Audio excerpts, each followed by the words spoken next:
A ver, ya está el taxi de ustedes.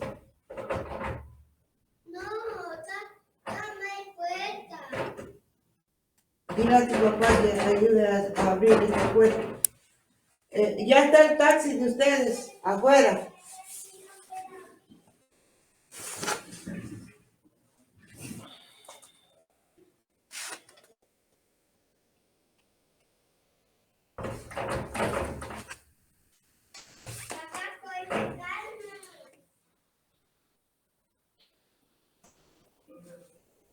Vamos a comenzar, jóvenes.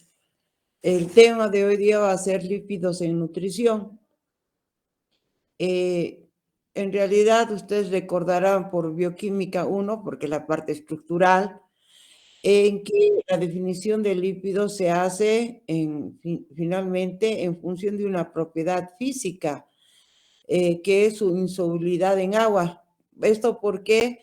Porque no existe una característica común en la estructura de todos los lípidos. Las estructuras de los lípidos son muy diversas. Por ejemplo, la estructura de un ácido graso o un triglicérido no se parece en nada a la del colesterol o a los de los terpenos, ¿no? Que forman parte de este grupo.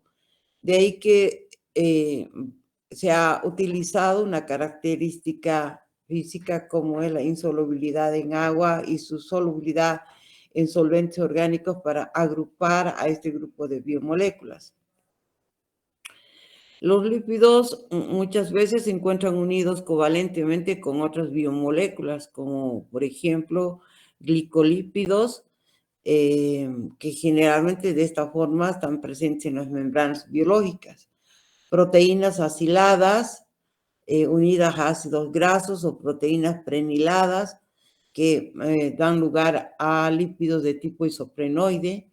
También son numerosas las asociaciones no covalentes de lípidos con otras biomoléculas, como es el caso de las lipoproteínas que hoy día vamos a ver, que son vehículos de transporte, y también forman parte de la estructura de membrana de otros compuestos.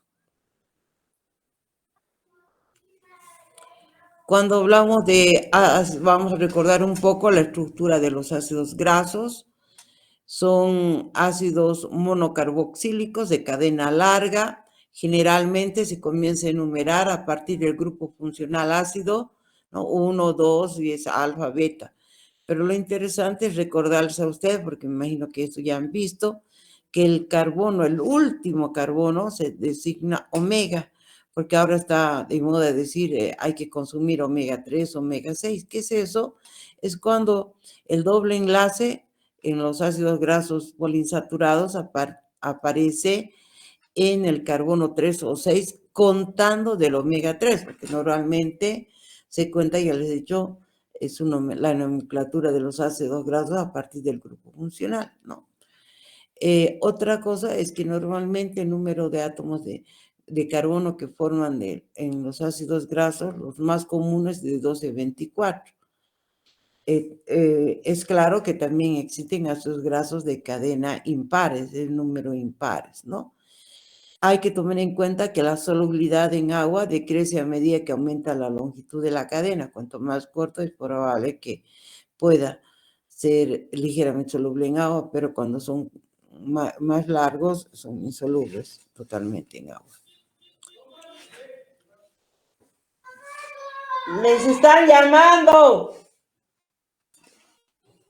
Ay, perdón, jóvenes. Los ácidos grasos, ya saben, se agrupan en saturados, monoinsaturados y poliinsaturados, ¿no? Los ácidos grasos saturados, lo que es lo más interesante recordar es que, bueno, el hecho de que son poco reactivos y que generalmente tienen un número par de átomos de carbono. Tienen su rol importante porque dan rigidez a la estructura de las membranas, chicos, cuando forman parte de ellas. Entonces, no es que todo le vamos a ver negativo a los saturados, ¿no? Los más abundantes son el palmítico y el esteárico. El palmítico que tiene 16 átomos de carbono y ningún doble enlace, ¿no? Y en el esteárico, que es octadecanoico, con 18 átomos de carbono y 0 dobles enlaces. Dice que los ácidos grasos saturados de menos de 10 átomos de carbono son líquidos a temperatura ambiente y parcialmente solubles en agua, lo que habíamos dicho, que cuanto más corto es la cadena, hay la posibilidad de que sean parcialmente solubles en agua, ¿no? En cambio, a partir de 12 átomos de carbono son sólidos y prácticamente insolubles. Hay que recordar que los ácidos grasos saturados se encuentran principalmente en alimentos de origen animal. Por si acaso, la composición de los ácidos grasos saturados, mono o poliinsaturados, no son exclusivos de un reino, sino que es una mezcla donde cuando digo que se encuentran principalmente es que la mayoría de las grasas saturadas, animales, presentan sobre todo ácidos grasos saturados y por eso también las características que a temperatura ambiente se encuentran en estado sólido. En cambio, los aceites que es a temperatura ambiente líquidos es porque en su composición la mayoría son ácidos grasos poliinsaturados y estos se encuentran principalmente en mayor cantidad en el reino vegetal.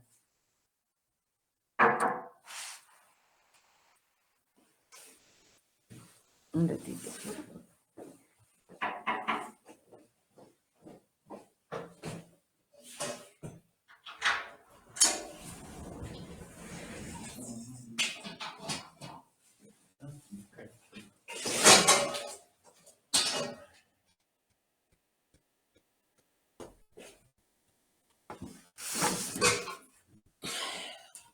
Como podemos ver aquí, tenemos un gráfico donde se puede observar el ácido graso saturado, que es rígido, que no tiene mucho movimiento, pero que tiene funciones en el cuerpo. En cambio, los ácidos grasos insaturados son aquellos que a lo largo de la cadena del ácido graso pueden presentar dobles o triples enlaces, ¿no?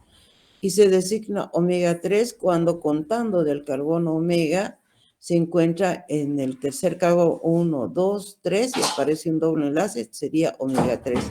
Y sería omega 6 y contando de este carbono llegamos al carbono 6 y ahí se presentaría recién el doble enlace.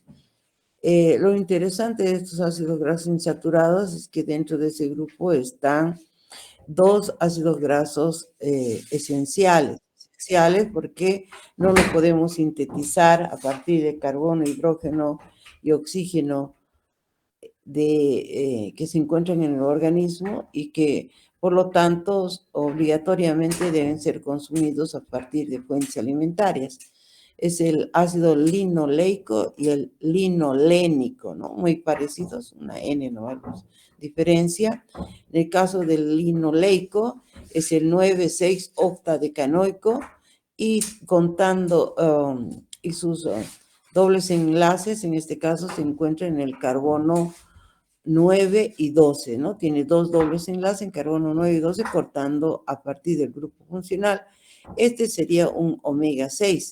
En cambio, el linoleico es 9, 12, 15 octadecatrienoico y indica que el doble enlace tiene tres dobles enlaces en carbono 9, 12 y 15. Si tiene 18, si se fijan, contando del omega, significaría un omega 3, ¿no? En cambio, un omega 6. Otro ácido graso que es monoinsaturado, pero que es muy interesante por sus propiedades beneficiosas, es el ácido oleico, ¿no? Es el 9-octadecanoico y su estructura es carbono 18, un solo enlace en el carbono 9. Es lo que les decía, generalmente los ácidos grasos poliinsaturados en la naturaleza se encuentran en forma de estructuras tipo cis, es decir, que los átomos de hidrógeno en este doble enlace se encuentran en un solo lado, ¿no? Y además una característica importante del doble enlace es que le permite girar, hacer giros, ¿no? Estos ácidos grasos, como había dicho, son importantes, por eso son esenciales el linoleico y el linolénico, pero si bien es cierto que es importante su consumo, tampoco hay que exagerar, ¿no? ¿Por qué? Porque ese doble enlace es inestable y es más posible que sufra problemas de oxidación, ¿no? Bueno, ya les he dicho, en general son esenciales porque no los podemos sintetizar, ¿no? Su función principal es que son esenciales y deben ser suministrados por la dieta y cumplen funciones específicas que vamos a ver más adelante. Sin embargo, hace rato les estaba diciendo que estos dobles enlaces hacen que tengan propiedades que son típicas de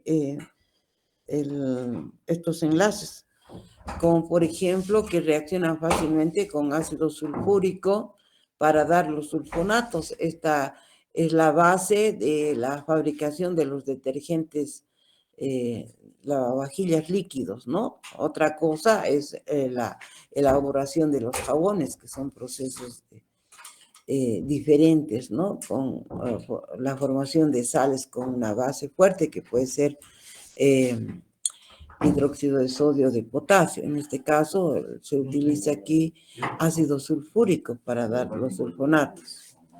Otra cosa es que los dobles enlaces es lo que se ha hecho y es la base de la hidrogenación, de la transformación de los aceites en sólido, es decir, la fabricación de las margarinas, es que a través de procesos tecnológicos se pueden adicionar hidrógeno.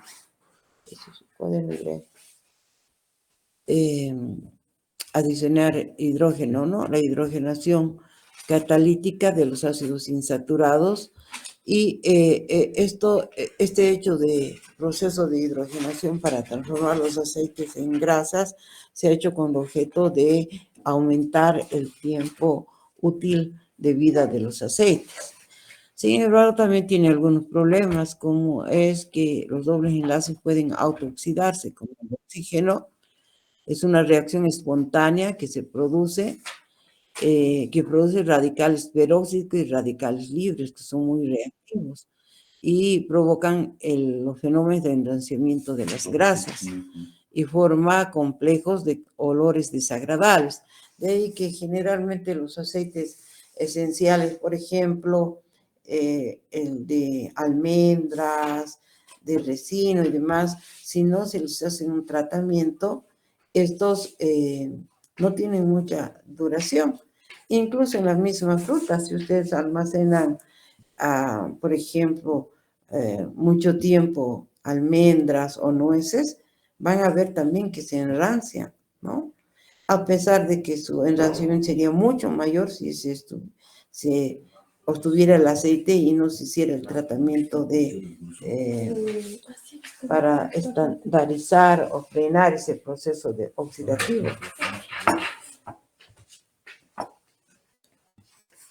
¿Hasta aquí alguna pregunta? ¿Alguna curiosidad, chicos?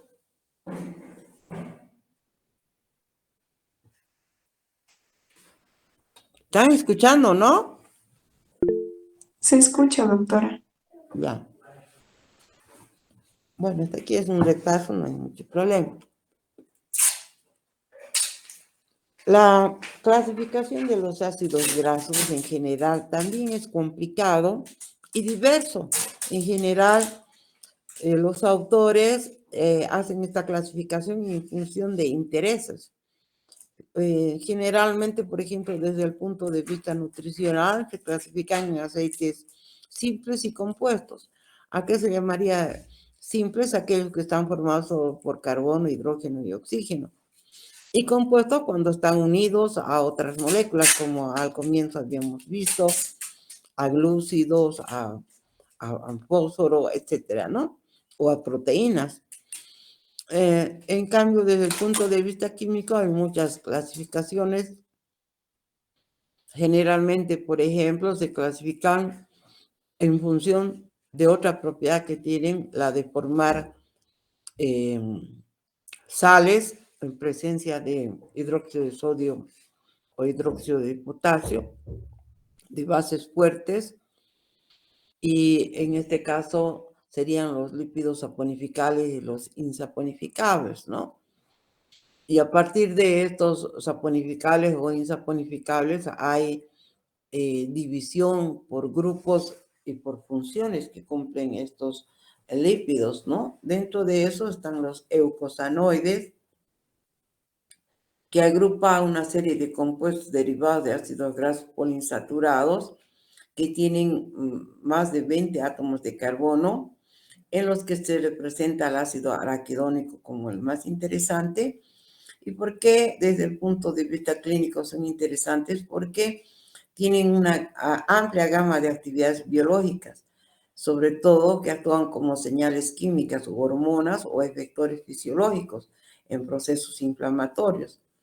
En este caso tenemos las prostaglandinas, tromboxanos, leucotrienos, que seguramente ustedes están estudiando en inmunología, ¿no? Otro grupo interesante de lípidos saponificables son los acilgliceroles, que pueden ser monoacilgliceroles, diacilgliceroles o triacilgliceroles. Los triglicéridos, por ejemplo, es la forma más común en la que se encuentran los lípidos alimentarios. En la dieta, generalmente casi el 90 y hacia arriba de los lípidos que ingresan a nuestro organismo está en forma de triglicéridos.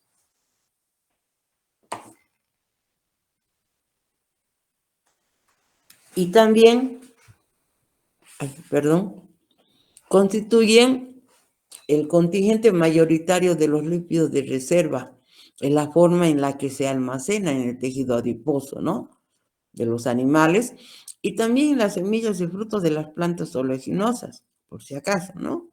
No es exclusivo de origen animal. En el reino animal hay una gran cantidad también de ácidos grasos saturados, ¿no? Que van a formar parte también de los triglicéridos. ¿Qué es un triglicérido?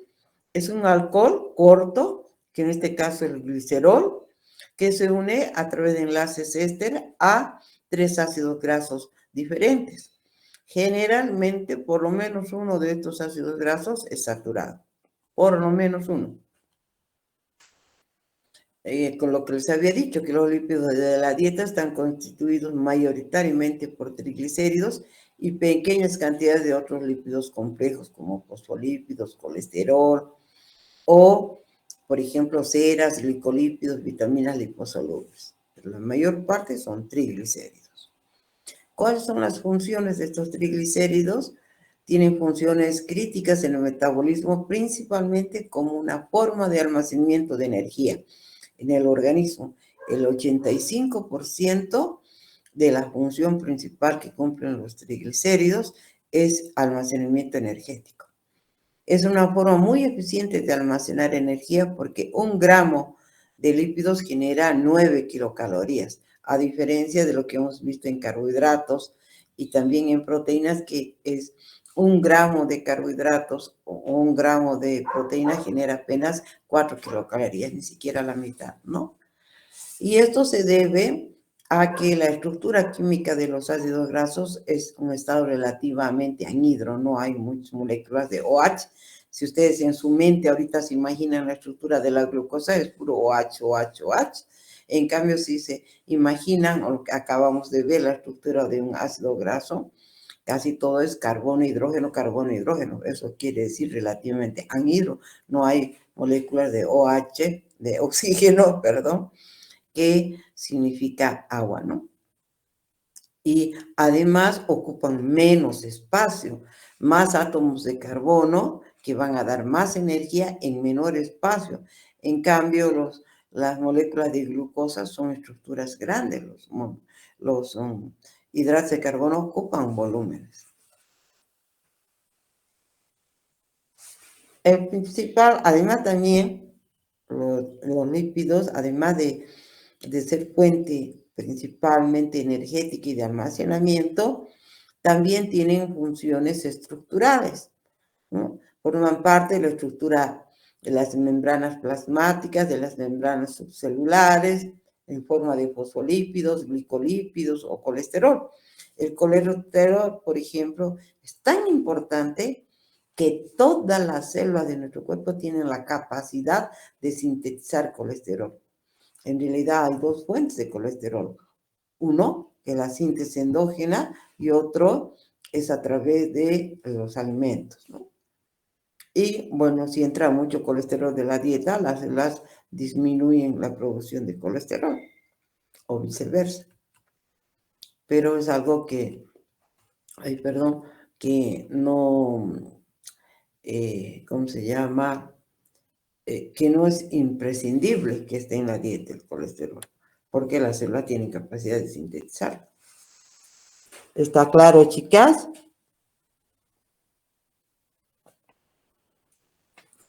Jóvenes. Sí, doctora. Ahí me hacen alzar a los cuando no hablan nada. Me da la impresión que no están escuchando.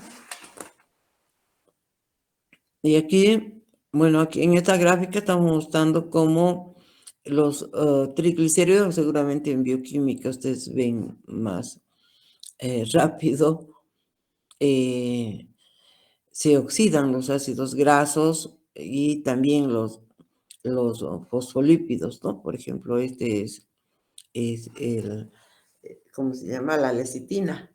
El fosfatidilcolina es la lecitina.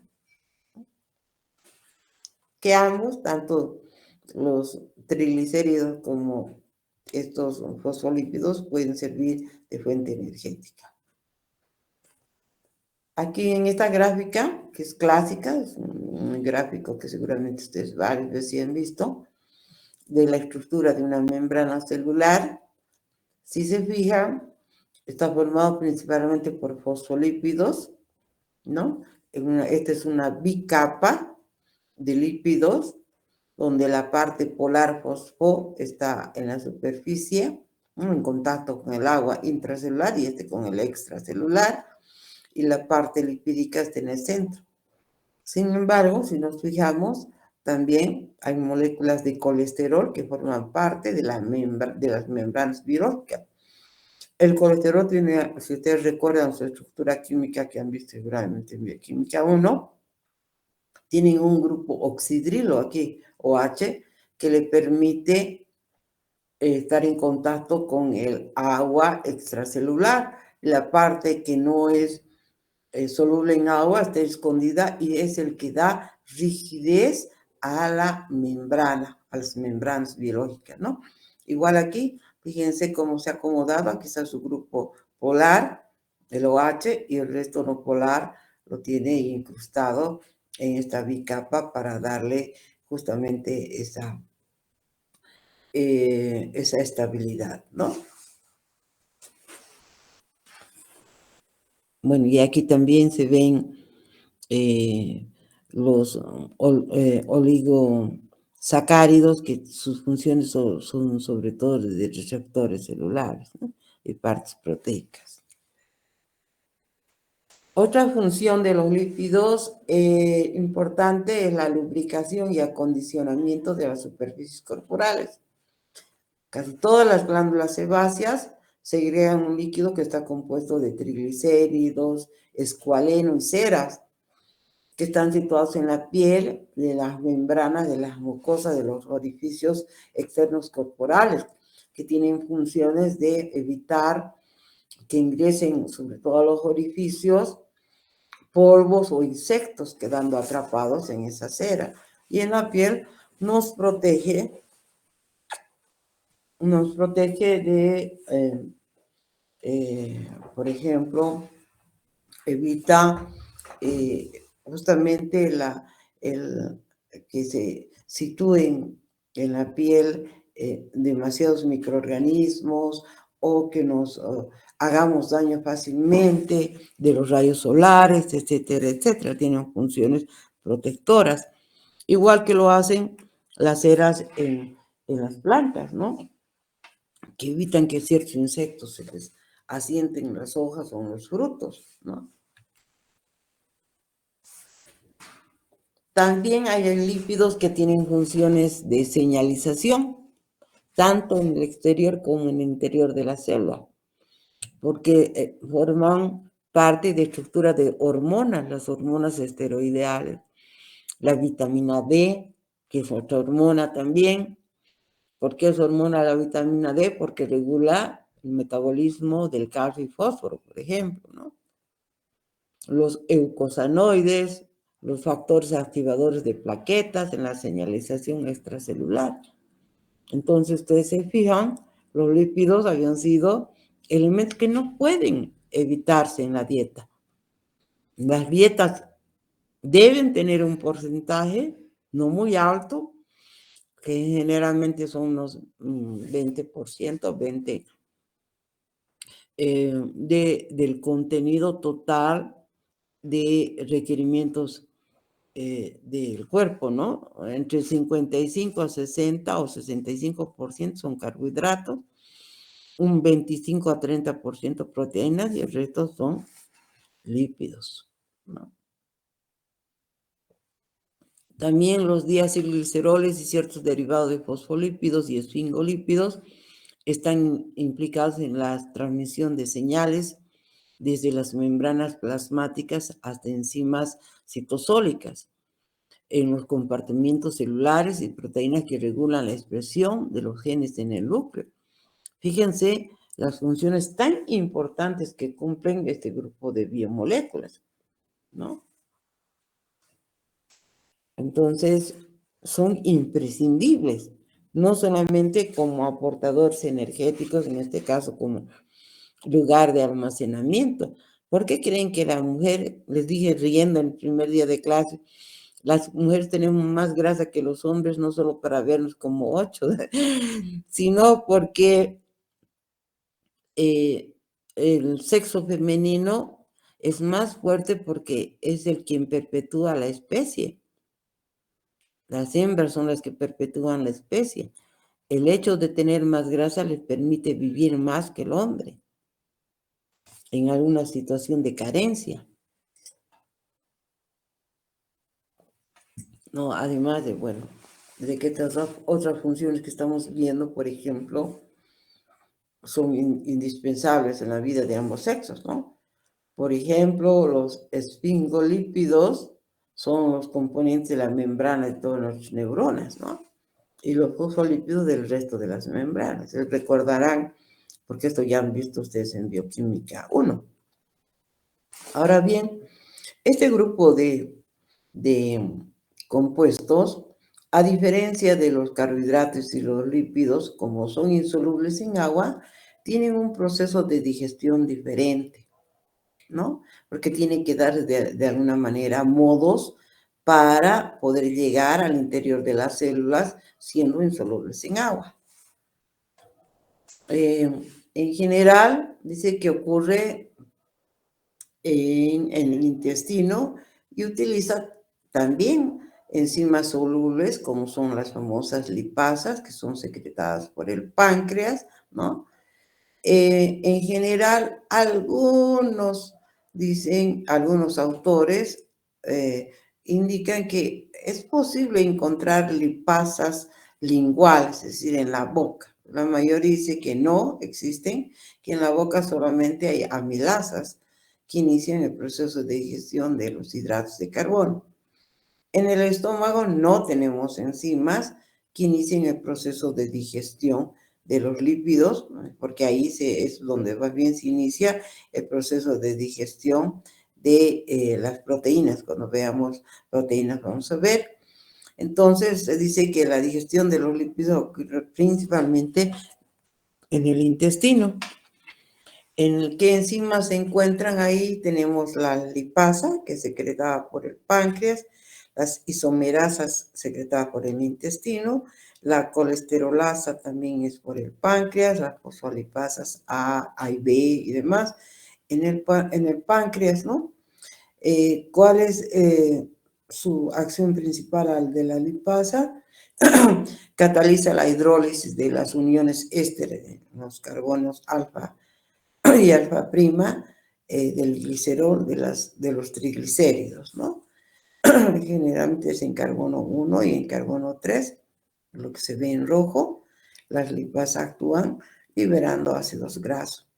Pero antes de que ocurran los procesos para mejorar la digestión de las enzimas, hay un proceso previo que es realizado gracias a la presencia de las sales biliares, que emulsifican las grasas. ¿Qué es emulsificar? Es dividir las grasas en gotitas bien pequeñas, de tal manera que estas enzimas actúen de mejor forma sobre partículas pequeñas de grasas, ¿no? Que como lo hicieran en una bola muy grande de grasa. Entonces, primero hay ¿cómo se llama? Previamente la acción de las sales biliares, ¿no? Y así existen enzimas como las isomerasas para hidrolizar el 2-monoacilglicerol que queda después de haberse librado de los otros 2 ácidos grasos. Y bueno, no voy a entrar en muchos detalles porque esto seguro han visto en Bioquímica 1, cómo esta enzima actúa, se traslada al grupo acilo de la posición 2 o beta y a la posición 1 en posición alfa, ¿no? Para hidrolizar y liberar ese ácido graso que queda. Hay enzimas específicas para el colesterol, que la colesterolasa cataliza la hidrólisis de estos de colesterol en ácidos grasos, ¿no? Generalmente, esta colesterolasa actúa cuando tenemos ésteres de colesterol. En éster de colesterol se forma, aquí había un grupo oxidrilo, cuando este OH, a través de un enlace éster, se une a un ácido graso. En este caso, los ésteres de colesterol son moléculas totalmente insolubles en agua. No se encuentran en membranas, sino que se encuentran dentro de vehículos de transporte, como ya vamos a ver.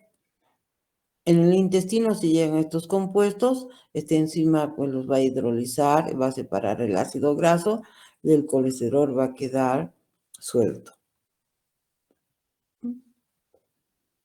Después también tenemos fosfolipasas A, que se encargan de hidrolizar los ácidos grasos ligados a fosfolípidos, ¿no? Y se forman ácidos grasos y el fosfolípido. Las sales biliares, bueno, esto debería estar adelante. El más abundante de las sales biliares es el ácido cólico y en menor proporción el ácido quienodesoxicólico. Son secretados con la bilis y conjugados a aminoácidos glicina y taurina para dar el ácido glicocólico y el ácido taurocólico. Son los ácidos biliares que se encargan de la emulsificación de los lípidos, ¿no? Aquí está. Aumentan la función de la lipasa pancreática, reducen la tensión superficial y con ello favorecen la formación de emulsión de las grasas. ¿Cuál es su función? Contribuyen a dispersar los lípidos en pequeñas partículas, por lo tanto hay más superficie expuesta a la acción de las lipasas, ¿no? De las enzimas. Además también este hecho de emulsificación favorece la absorción de las vitaminas liposolubles y la acción colerética estimula la producción de mayor bilis, ¿no? El transporte de los lípidos se hace a través de en la sangre y en los fluidos intracelulares a partir de vehículos especializados que se reciben el nombre de lipoproteínas. En situaciones muy extremas pueden también, muy pequeñas, no extremas diría, perdón, pueden unirse a albúminas de suero o en forma de cuerpos cetóricos, ¿no? Esta es una gráfica donde muestra justamente cómo es el proceso de digestión y absorción de los lípidos. ¿Qué hemos visto nosotros? En realidad, lo primero que hemos visto es que les había dicho que mi gráfica estaba mal, que primero la secreción de la bilis, la primera porción del duodeno, para emulsificar a las grasas y ponerlas en condiciones de que puedan actuar mejor las enzimas, las lipasas y todas las que hemos visto, que su función era liberar los ácidos grasos y dejar el glicerol suelto. Sin embargo, cuando van a sufrir el proceso de absorción, penetran dentro de los enterocitos de la misma membrana del tubo digestivo, y aquí hay una resíntesis, nuevamente se forman triglicéridos.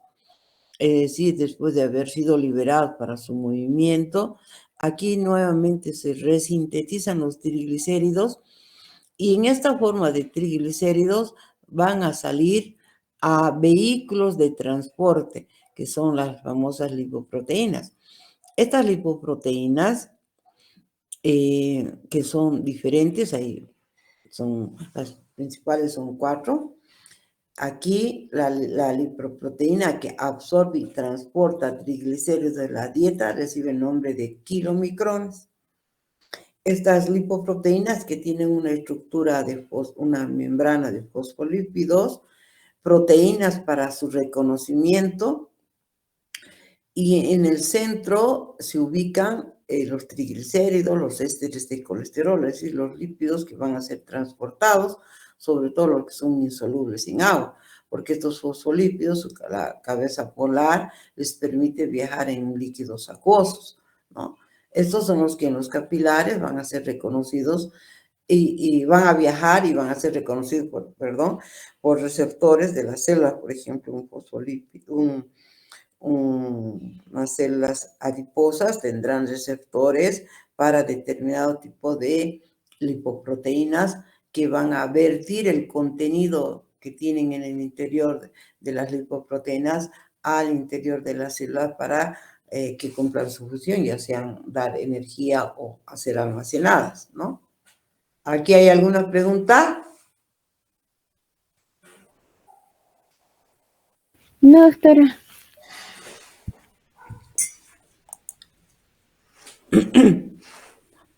Aquí está lo mismo que acabo de decirles, que hay una resíntesis de los ácidos grasos y tienen que salir a partir de, en forma de vehículos de transporte, ¿no? No está muy claro, les voy a explicar más adelante eso. Esta es la estructura de una lipoproteína. Como les había dicho, tiene una capa formada por fosfolípidos, por colesterol, donde la parte polar permite que estén en contacto con líquidos y la parte no polar sujetando y dando rigidez a la estructura de esta lipoproteína. Aquí se encuentran las apoproteínas, que son diferentes tipos de proteínas, que son características de cada tipo de lipoproteína. Y en el centro se encuentran los lípidos insolubles. Por ejemplo, triglicéridos y ésteres de colesterol. Los ésteres de colesterol son insolubles en agua, 100%.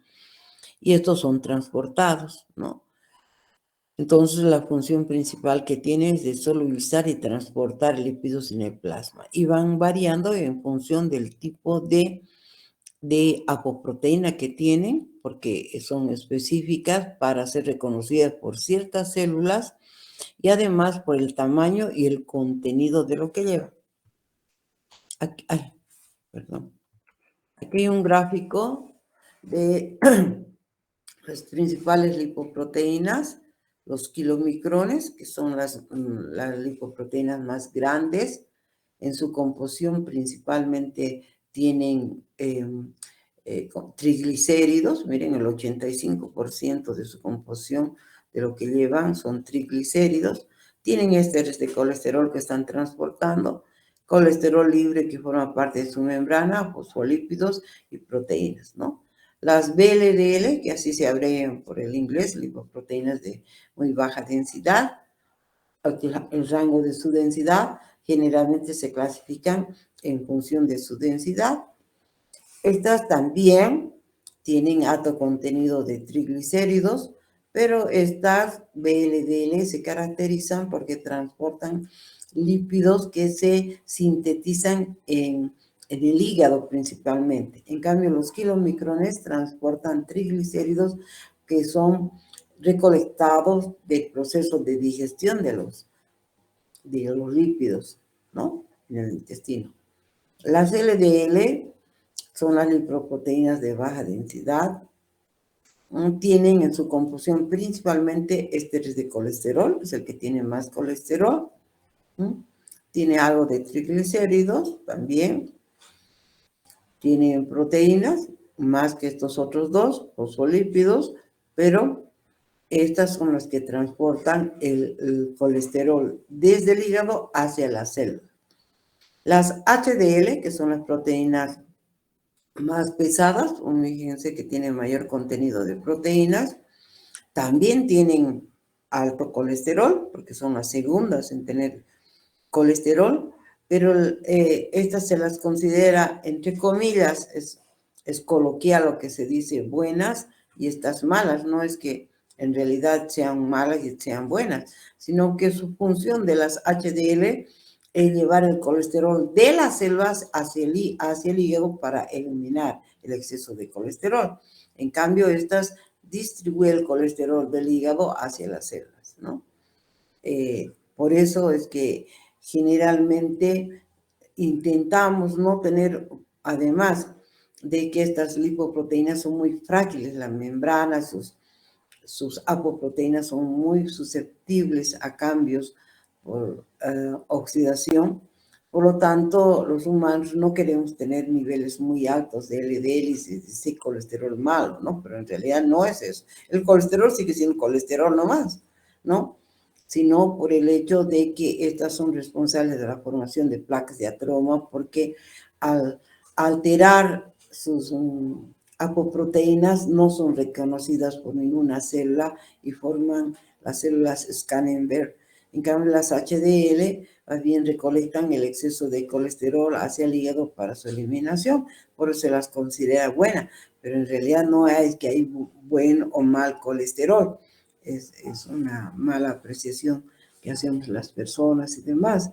Pero nosotros bioquímicos sabemos que el colesterol es nomás colesterol en cualquier situación y que cumple funciones muy importantes, como vamos a ver después, ¿no? Y que no podemos prescindir de él al extremo que todas las células tengan capacidad de sintetizar colesterol.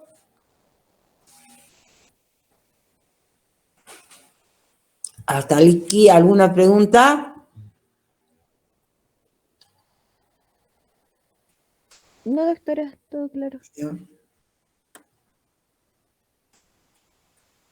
Aquí vemos el tamaño. Estos son fotografías reales, solo que con aumentos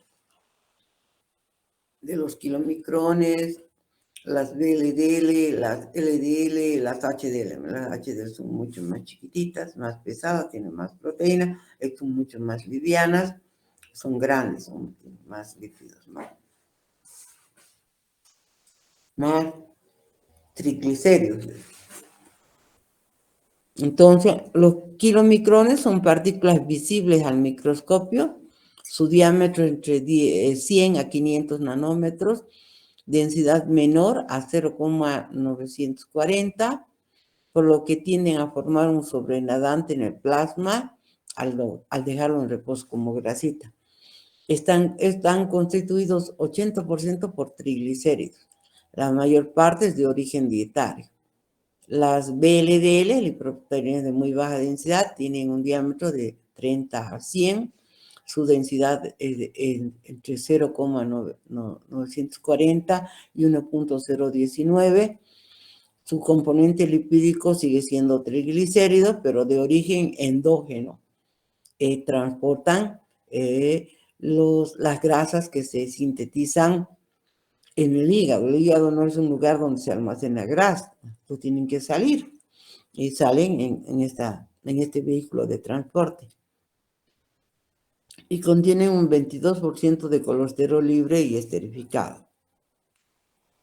Las LDL tienen un diámetro más pequeño de 20 a 25 nanómetros, una densidad entre 1.019 y 1.63. Están constituidos principalmente por colesterol, 47% aproximadamente. Y en las HDL son más pequeñas, de 20 a 25 nanómetros, una densidad de 1.63 a 1.210 y contiene todavía un 19% de colesterol, pero su función es diferente, les había dicho, ¿no? Las apoproteínas, que son características de cada tipo de lipoproteína, aunque algunas pueden estar también en varias de ellas.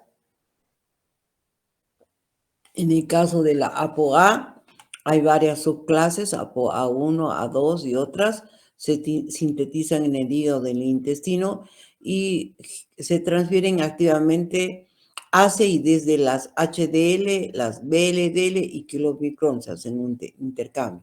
Ya van a ver y van a comprender más por qué hay esto del intercambio de estas apoproteínas. La B es característica de dos formas, la B48 y la B100. La B48 se encuentra principalmente en kilomicrones y la B100 las VLDL, IDL y LDL. Esta IDL es una lipoproteína de densidad intermedia que no estaba clasificada antes. La ApoC se sintetiza a nivel hepático, hay tres clases, C1, C2, C3, y hay una transferencia entre las HDL, VLDL y kilomicrones. Y finalmente la ApoE, que se sintetiza a nivel hepático, está en tres isoformas, E2, E3, E4.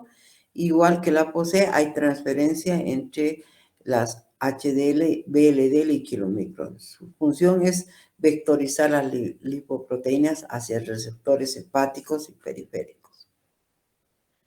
Fuera de eso, para que podamos hablar del metabolismo de las lipoproteínas, hay que hablar de los sistemas enzimáticos.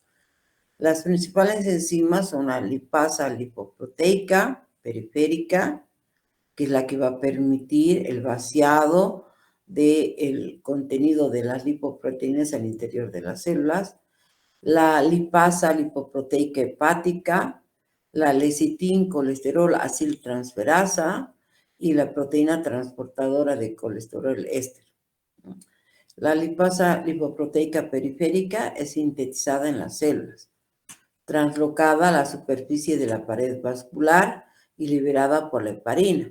Es activada principalmente por la ApoC2 e inhibida por la ApoC3 y es sensible a la insulina. Es responsable de la catabolización de kilomicrones y VLDL. Es la que permite que los kilomicrones, las VLDL, vacíen su contenido al interior de la célula. La otra enzima, la lipasa lipoproteica hepática, está regulada por la síntesis de colesterol al nivel hepático. Es responsable del catabolismo de los remanentes de kilomicrones y de las VLDL. Y se piensa también que de las HDL, porque ahí terminan las HDL. Ya vamos a ver cuando hable de su metabolismo. Después tenemos la lecitin colesterol aciltransferasa, la LC. Lecitin colesterol aciltransferasa, que esterifica el colesterol libre de las HDL, transfiriendo los ácidos grasos desde los fosfolípidos al colesterol libre. Es estimulada por la ApoA1 y ApoC1. Y finalmente la proteína transportadora de colesterol éster, la proteína transportadora de colesterol éster, es responsable del transporte del colesterol en las HDL a las VLDL, de las IDL a las LDL y de triglicéridos desde las VLDL a HDL y LDL. Entonces hay que memorizar la acción de cada una de estas enzimas, chicas, para entender. Ahora me van a escuchar. Este es el gráfico que resume el metabolismo de las lipoproteínas. Normalmente, Normalmente habíamos dicho que los ácidos grasos de cadenas muy cortitas pueden pasar directamente, contienen menos de 12 átomos de carbono, sin ir en las lipoproteínas, pasar directamente por vena portal al hígado. Pero la mayoría de los lípidos de nuestra dieta tienen mayor número de carbonos en sus cadenas que 12 átomos. Entonces, obligadamente estos tienen que ser transportados por las lipoproteínas. Hace rato habíamos dicho que la función principal de los kilomicrones era transportar los triglicéridos de la dieta, ¿no? Y que estos kilomicrones que llevan principalmente triglicéridos dietarios se caracterizan sobre todo por la apoproteína B48, también tiene E y C, y son reconocidas por las células que requieran de estos triglicéridos. Entonces, aquí actúan las lipasas de las lipoproteínas para que cuando son reconocidas por una célula que requiere los triglicéridos, este kilomicrón vacíe su contenido, que es en triglicéridos, con la ayuda de esta lipasa, que es una enzima, y este kilomicrón queda transportado porque se arruga, porque todo su contenido es vaciado al interior de la célula, queda como residuos de kilomicrones.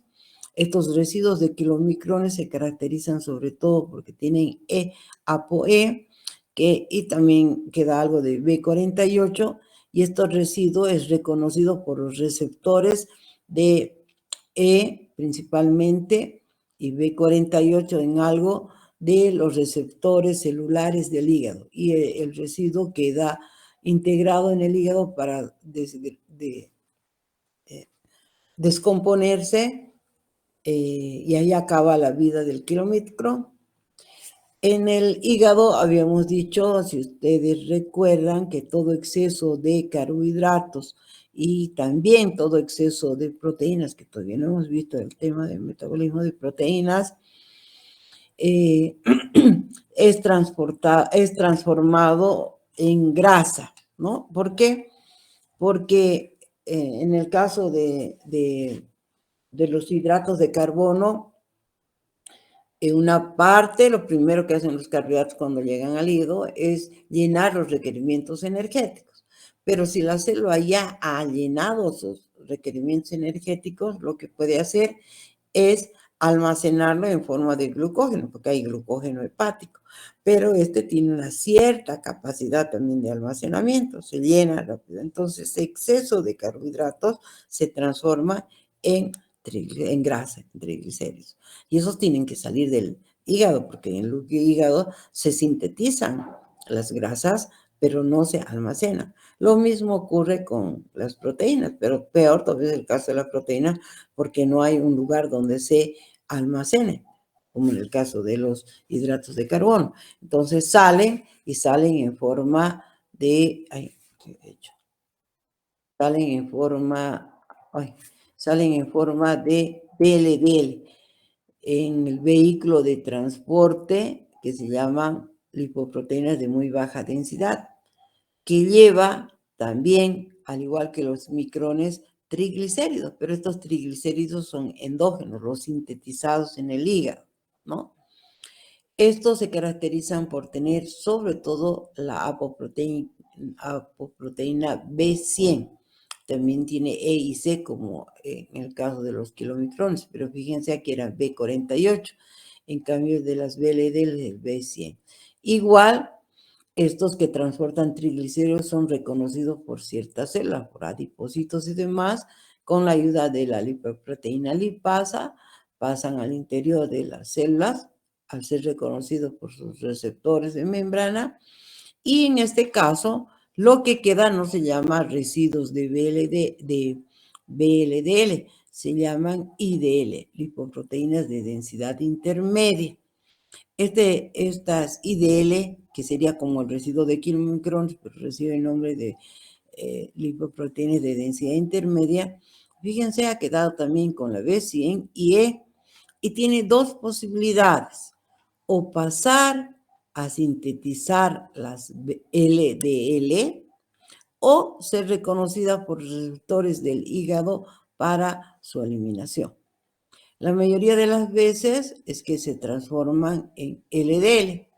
Estas LDL son las que van a transportar colesterol principalmente, porque se acordarán de cómo era su composición, a las células. Solo que les decía que esta LDL, ¿por qué no queremos tener en un número alto? Porque los receptores de su membrana que tiene aquí, que no solamente B100, sino también otros que hace rato estaban indicando, cuando hablamos de receptores de membrana, son muy susceptibles a procesos oxidativos. Por ejemplo, una elevada cantidad de glucosa en sangre, por eso es glicosilación oxidativa, es decir, puede oxidar y provocar la modificación de esta lipoproteína y se transforma en LDL modificada, las famosas Scanenberg. Entonces, de esta forma, la LDL modificada no es reconocida por ninguna otra célula. Es de las células ya no las reconocen porque sus receptores de membrana han sido modificados, han sido glicosidados o oxidados, alterados, y entonces se comportan como células extrañas que los macrófagos de los capilares tratan de eliminarlas o de hacerlas desaparecer, y ahí es que forman parte de la formación de las células espumosas, de las células de ateromas que se pueden formar los capilares. ¿Está claro?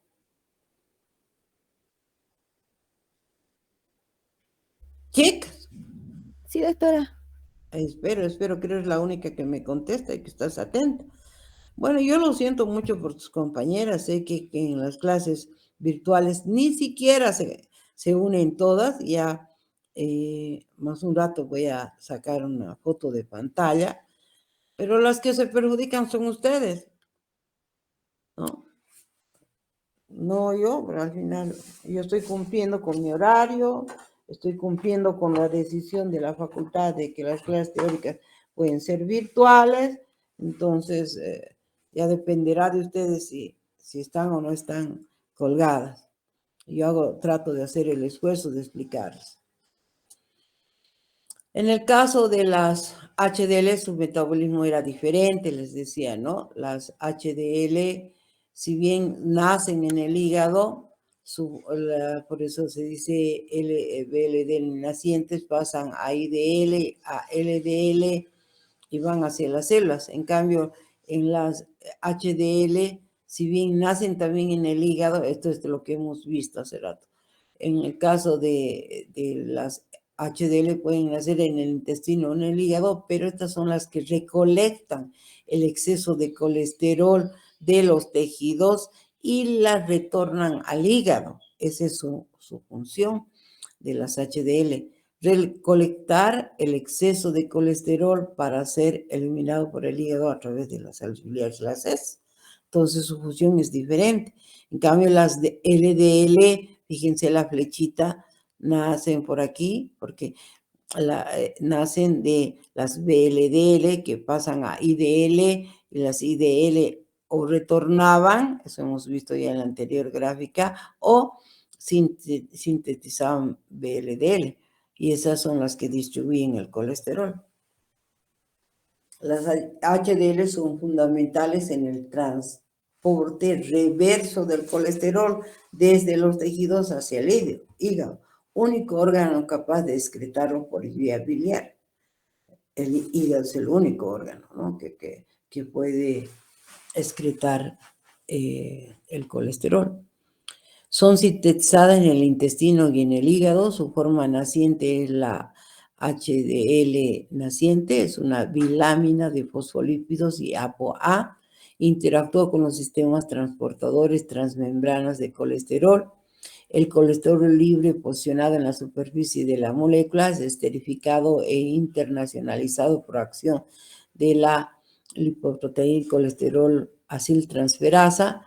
dejando nuevos sitios para captar más colesterol y transformándose en partículas esféricas de HDL3 y luego HDL2, que son formas variantes de la HDL.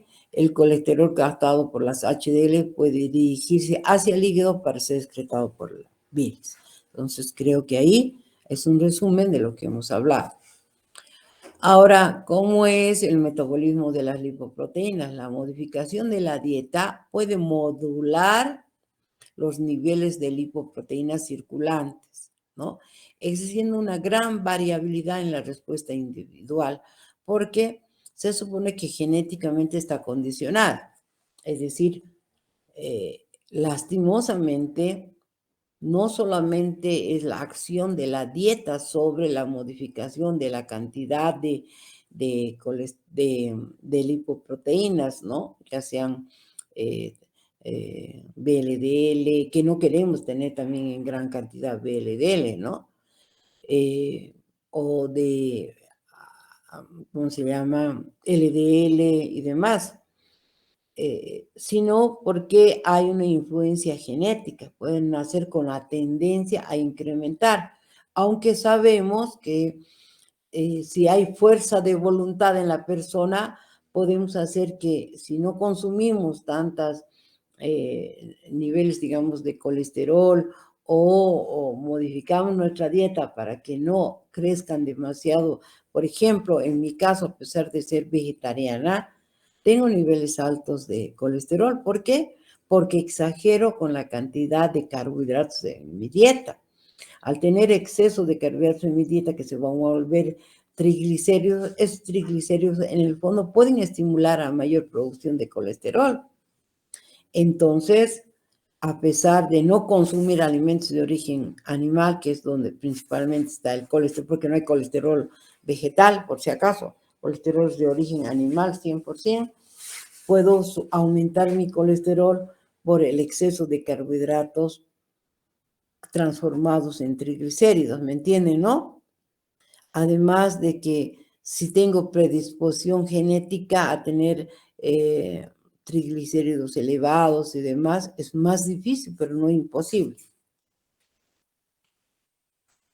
Dice que cuando existe un incremento de lipoproteínas líquidas en triglicéridos, la CPT, que es una enzima, condiciona un flujo de triglicéridos de las VLDL hacia las HDL y se transfiere el colesterol éster desde las HDL hacia las VLDL y LDL. Entonces, por eso les decía, cualquier exceso de triglicéridos en las VLDL da como consecuencia aumento de colesterol a través de este flujo.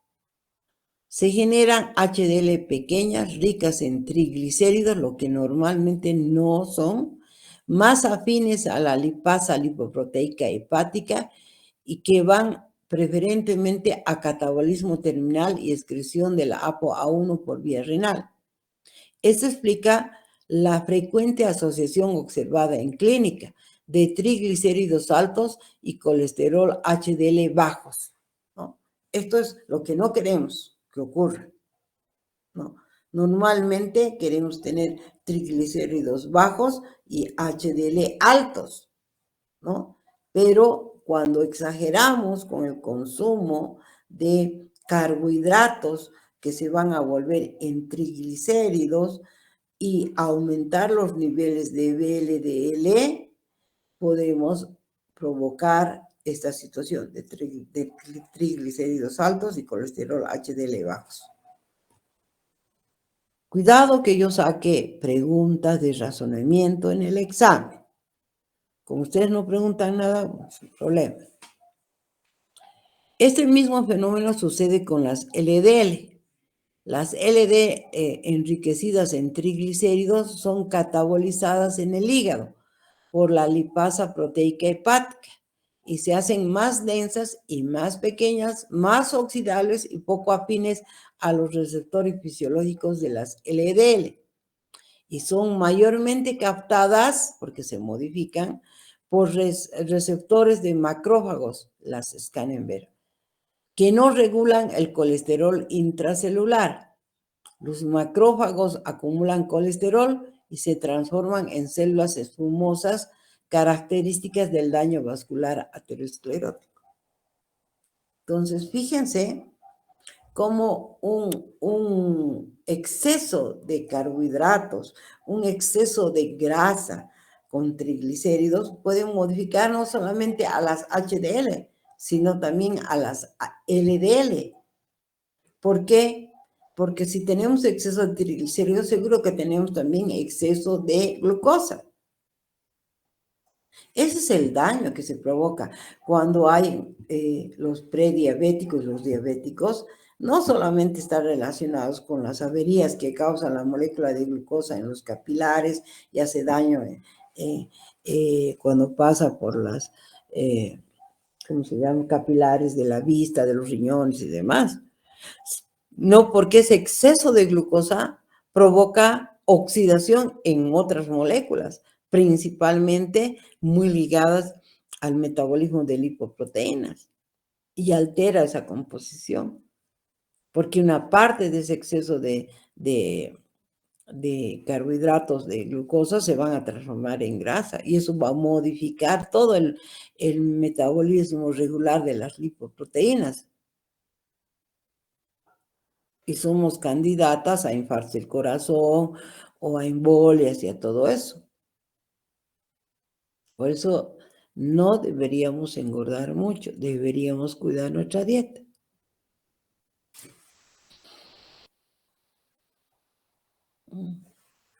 Ahora, el colesterol en la dieta. Una gran proporción de la población mantiene niveles aceptables. Por ejemplo, los latinos y los bolivianos tenemos niveles, entre comillas, normales más altos que otras poblaciones. Por ejemplo, si nos comparáramos con los indios, por ejemplo, de la India, por el tipo de alimentación que tienen, el colesterol es más bajo en ellos, sus niveles, ¿no?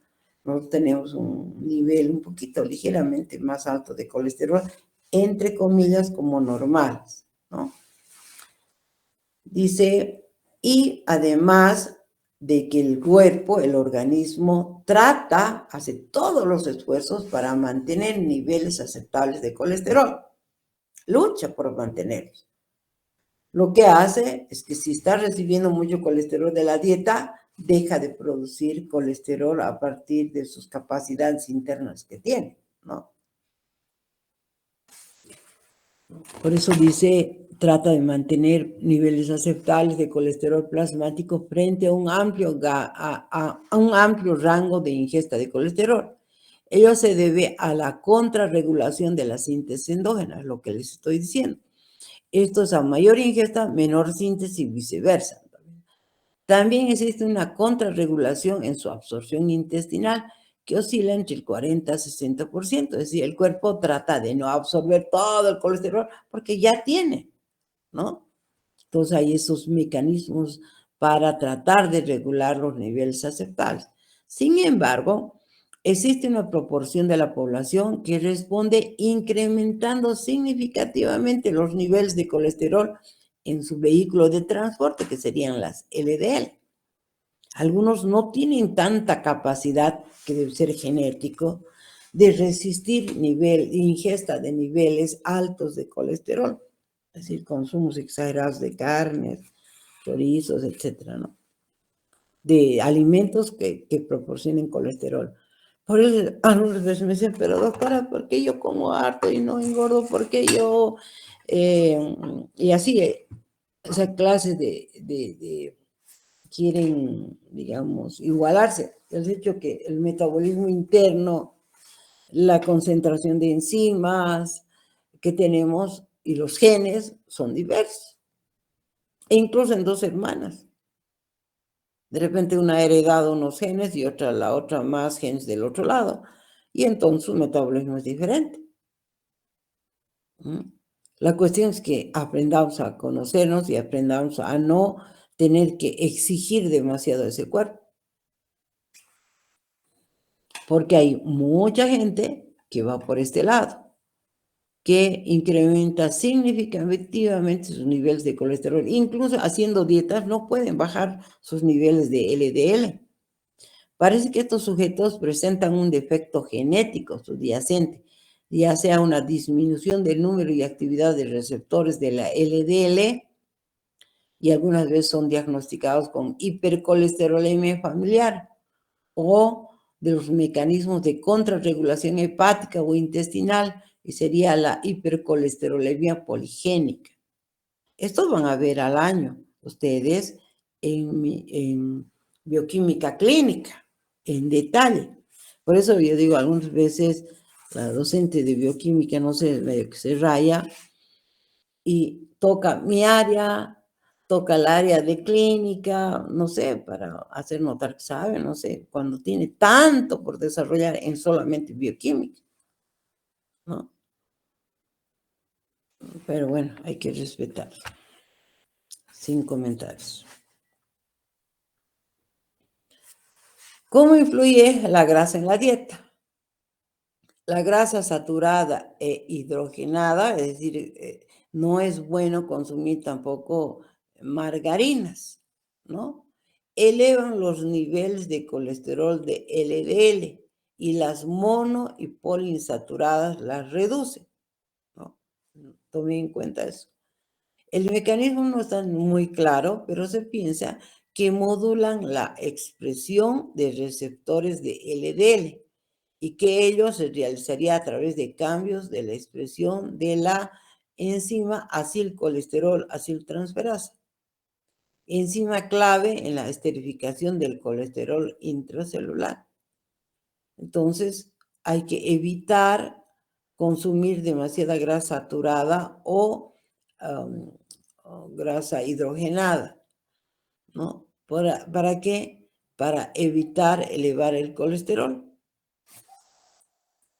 Las grasas saturadas reducirían su expresión, incrementando la proporción de colesterol libre en el hígado, lo que conduce a una reducción de la síntesis de receptores de LDL. Es la explicación que se cree que se tiene para que este LDL no sea reconocido. En cambio, las mono y poliinsaturadas, las grasas mono y poliinsaturadas, incrementan la expresión de la enzima acilcolesterol aciltransferasa, reduciendo el contenido de colesterol libre y aumentando la expresión de los receptores de LDL, que sean reconocidos y que vacíen el contenido dentro de la célula. De esa manera la célula ya no sintetiza colesterol y se reducen los niveles de colesterol. A eso se refiere.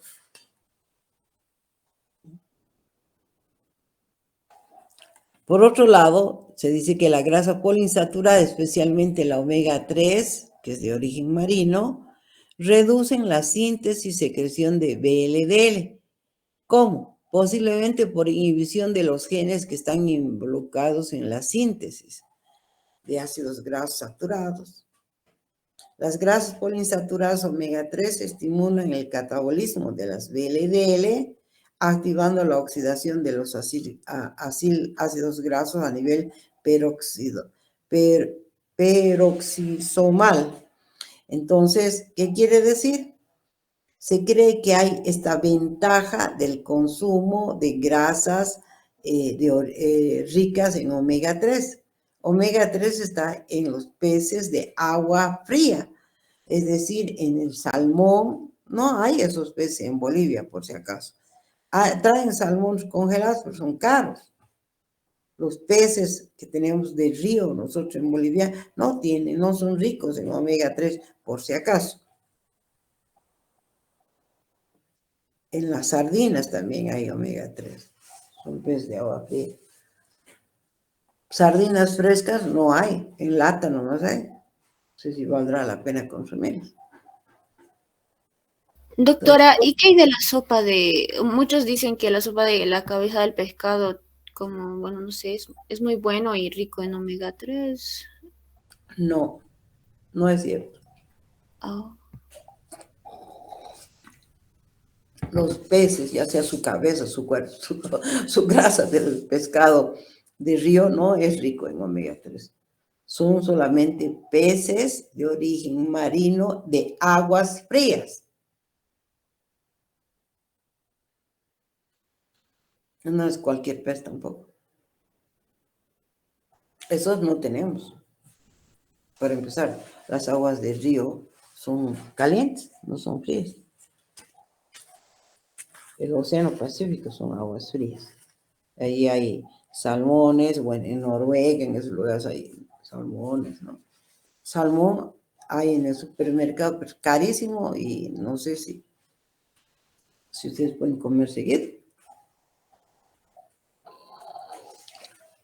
O en sardinas, otros peces de agua de mar frío, peruanos, digamos. Pero en Bolivia no hay. La fibra dietética soluble también reduce el colesterol de las LDL y atenúa las excursiones postprandiales de los kilomicrones. ¿Qué quiere decir? Que reduce la cantidad de kilomicrones, ¿no? Su efecto se atribuye a su capacidad de absorber sales biliares, porque eso hacen la fibra soluble, si ustedes se acuerdan. Reducen su pool, lo que incrementa el catabolismo de colesterol hepático. La reducción de la posibilidad de colesterol en el hígado incrementa la expresión de receptores de LDL. Entonces, la fibra dietética puede ayudar a expresar, a que se incremente la expresión de receptores de LDL en las células, ¿no? Ello parece ser causado por el receptor de farnosoid X, receptor FXR, así se abrevia, que ejerce un efecto regulatorio entre el contenido de sales biliares y la actividad de la enzima 7-alfa-hidroxilasa, que es una enzima clave en la síntesis de sales biliares a partir del colesterol y de la proteína ligante de sales biliares, que es responsable del transporte de sales biliares a nivel hepatobiliar. Al reducirse el contenido de sales biliares, se activa esta 7-alfa-hidroxilasa. Su efecto sobre los kilomicrones se atribuye a la interferencia con la absorción de grasa. ¿Qué quiere decir? Que si en nuestra dieta aumentamos el contenido de fibra dietética soluble, podemos, entre comillas, disminuir el colesterol LDL e incrementar los receptores de LDL. Eso es. En resumen, todo esto. Los glúcidos. Un aporte excesivo de glúcidos, de preferencia los mono y disacáridos, como glucosa, sacarosa, fructosa, incrementa la síntesis y secreción de VLDL y acelera el catabolismo de HDL. Por eso también tenemos que evitar el consumo excesivo de azúcares, ¿no? Para no exagerar ni incrementar la secreción y síntesis de VLDL y además disminuir las HDL, porque lo que queremos es tener bajo de esto y alto de HDL, ¿no? La glucosa posiblemente ejerce su efecto al incrementar la secreción de insulina. En cambio, la fructosa lo hace porque su vía metabólica preferencial es hacia la síntesis de glicógeno y triglicéridos. Así que tampoco es de consumir demasiada cantidad de fruta que tiene fructosa, sacarosa, glucosa, no. Hay que consumir todo con medida, dependiendo en qué situación te encuentres. De frutos muy dulces. Peor si son azúcar, refrescos y demás. Ahora bien, recién podemos entrar y lo voy a hacer resumido porque seguramente esto llevan en detalle en bioquímica, que es el metabolismo de triglicéridos. Es tan fácil, pero tan fácil, han visto, ya sea por exceso de carbohidratos, por exceso de proteínas, por los mismos lípidos, es que podemos acumular triglicéridos en las células adiposas. Pero hacer que se movilicen esa grasa acumulada es muy complicado. Justamente dependemos de hormonas que se unan a receptores de un adipocito, estímulo hormonal, que puede ser la actividad física, que sería lo mejor, y no sustancias químicas que ahora están de moda, creo que hasta se inyectan cosas, toman algo para provocar que se active esta cadena que vamos a estudiar ahora, pero lo normal sería que se estimulen las hormonas, la adrenalina a través de la actividad física. Entonces, cuando hay un estímulo, este receptor agarra y estimula la adenilciclasa. La adenilciclasa hace que haya un desgaste de la energía del ATP y se transforme en AMP cíclico. El AMP cíclico es el que va a estimular a la proteinquinasa y la proteinquinasa va a actuar sobre la lipasa del triacilglicerol, haciendo que este triglicérido que está almacenado en el adipocito se degrade en ácidos grasos y glicerol. Los ácidos grasos son los que van a salir por los capilares y van a ser captados por la demanda de la actividad física para ser oxidados. Entonces, una vez que se capturen estos ácidos grasos, van a entrar al proceso que vamos a conocer como beta-oxidación, ¿no? Hasta que finalmente, después de terminar la beta-oxidación, terminen en el ciclo de Krebs en forma de dióxido de carbono y generación de energía para el músculo. Entonces, no se olviden que no es fácil movilizar los adipocitos almacenados. Fácil es llenar, difícil es librarnos. Solamente es bajo estímulos hormonales.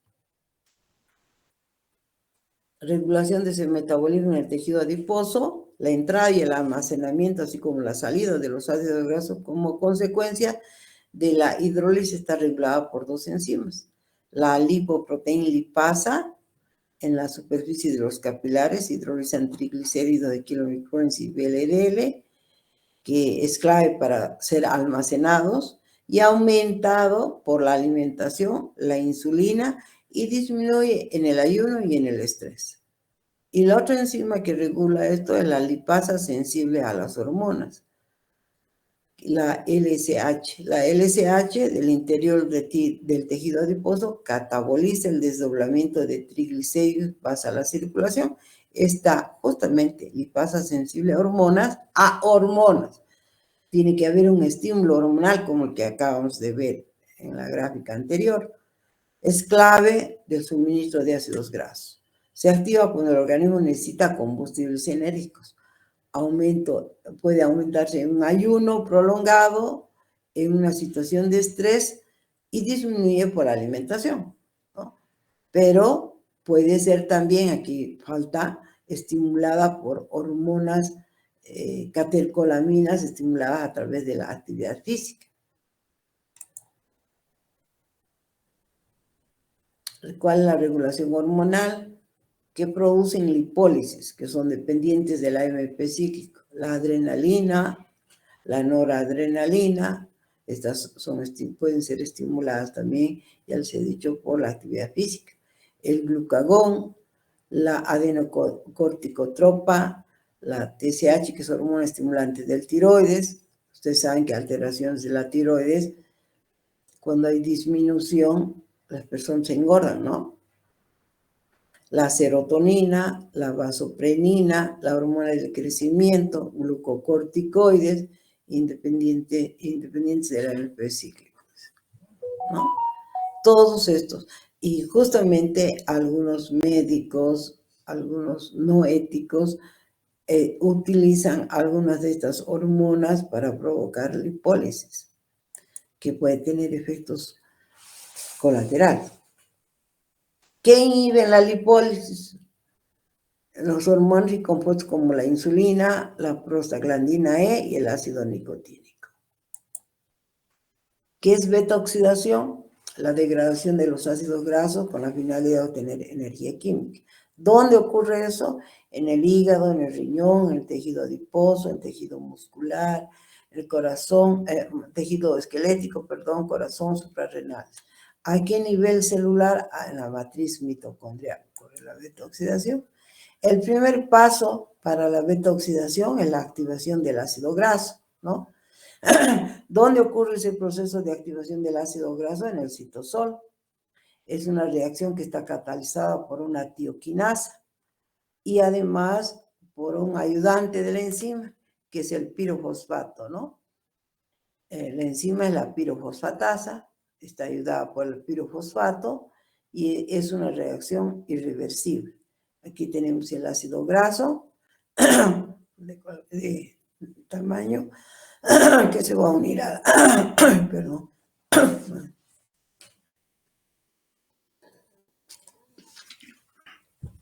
¿Qué hora es? Yo alegremente. Bueno, tengo unos minutitos hasta las 9 nuestra clase, ¿no?